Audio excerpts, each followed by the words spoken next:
Hi, I'm Mike with Dead Air, and I would like to walk through a very simple, easy muzzle device install that should kind of translate to a lot of different things that you do.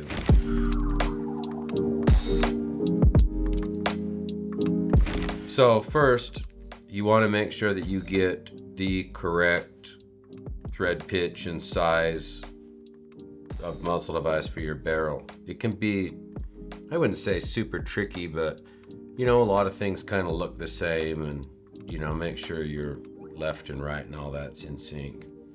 The next most important thing, I think, where once in a while you see someone do something kind of crazy, you want to make sure that it screws on all the way by hand, right? If it starts to get tight, maybe it has a little bit of dirt in it, maybe there's something wrong, you want to stop and bring that off and then straighten it out before you cross thread it. Not very often, but just something to keep in mind.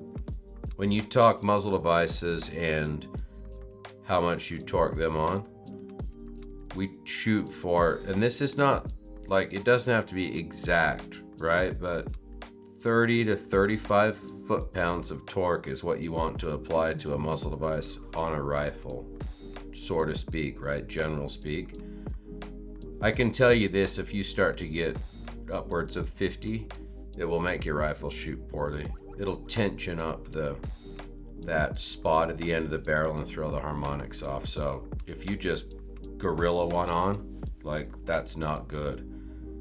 You want to tighten it on tight enough to where it doesn't come off. So let me show you a little, so if you really want to get, you want to know that it's torqued on good, and half the time or more, I probably don't use a torque wrench. I just snug it down, but like I say, I think you can get pretty close. But if you choose to use a torque wrench, very best way. Maybe you don't have a torque wrench though. I'm hoping that you do and you choose to use a torque wrench. That's by the book, the right thing to do. You want to make sure that your crow's foot, if you're using that, is parallel to the wrench, right? If you set it up like this, there's a little calculation that you'll need to do because you're moving it out of the center of the torque wrench. So I'll just give you a little, the 30 is really pretty easy. Let me center this. Sorry, I can't read. There we go. Sometimes I'm a little fumbly. You just gotta work with me a little. Okay, I'm gonna tighten that down. This torque wrench will beep, so you'll hear when it gets to the 30. It's not like crazy, but 29.9. So pretty easy that way, right? So I'm gonna take this off, and I would like to kind of go over some shims. Now, you don't have to time a flash hider, but we do provide shims with most of our flash hiders.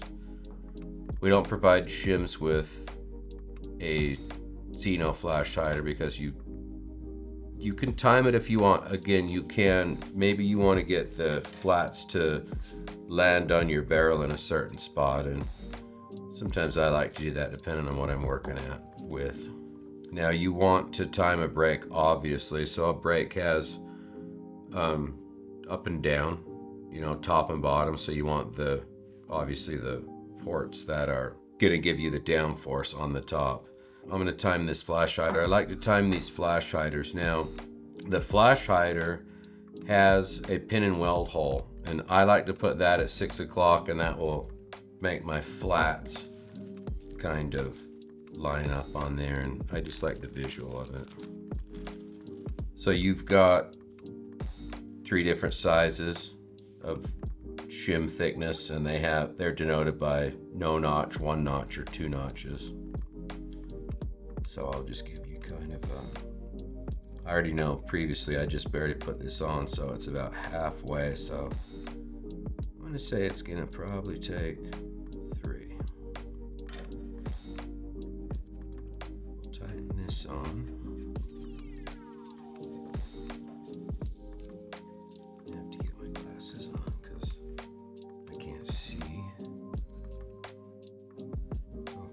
tighten that down, it's gonna move a little bit. I'm gonna get one with one notch.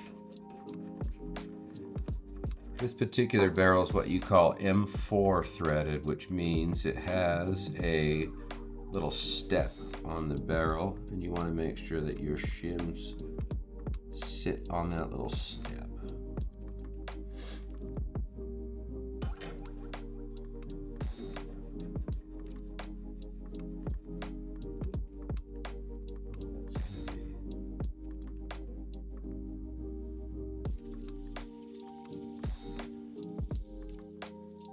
Okay, I probably should do one a little thinner, but if I were to tighten this down, it'd be off a little bit. I can tell. For the sake of this, like, I don't think it matters that I tighten it up totally tight, but you'll want to work with yours until it's tight. I just wanted to show you how to put the shims on there. Now, thread locker, Loctite. You can use blue, you can use red, you can use rock set, you can use whatever brand of thread locker that you prefer. No rules there, whatever you like. Okay, very important when using the shims, do not use your crush washer. Never use a crush washer when you're mounting a silencer and silencer muzzle device. Never, ever do that. If you have any questions, feel free to reach out to us at deadAirSilencers.com. Reach out to customer service. We're on Instagram, YouTube, X. We on X? I don't really do X, but yeah, we're on X too. So do you answer questions on X? Can I do that again? All right, if you have any questions, something I didn't cover and make very clear for you, please feel free to reach out to us. deadAirSilencers.com. You can call us. Instagram, Facebook, any of the usual places. Thank you.